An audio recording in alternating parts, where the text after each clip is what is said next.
Ciao a tutti, oggi prepariamo un piatto tipico della mia città, Messina, le frittelle di neonata.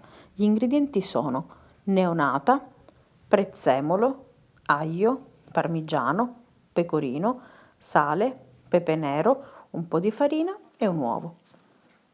Mettere la neonata, che altro non è se non il novellame del pesce azzurro, in una ciotola, colmarla d'acqua, mescolare e lasciarla riposare circa 5 minuti. Poi eliminare ogni impurità come pezzetti di alga e infine scolare la neonata in un colapasta. Tritare finemente l'aglio e il prezzemolo. Mettere la neonata in una ciotola capiente e aggiungere l'aglio e il prezzemolo tritati. Quindi le uova. Mescolare bene fino ad amalgamare il composto. A questo punto aggiungiamo i formaggi grattugiati, il parmigiano ed il pecorino. Regoliamo di sale senza esagerare perché sia la neonata sia i formaggi sono già sapidi.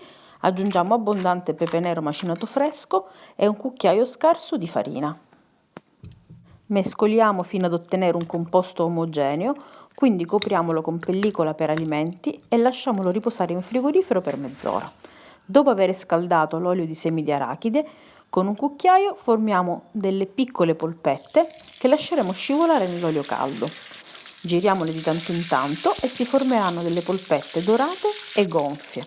Mettiamole su carta assorbente per scolare l'olio in eccesso ed ecco, le polpette di neonata alla messinese sono pronte. Buon appetito!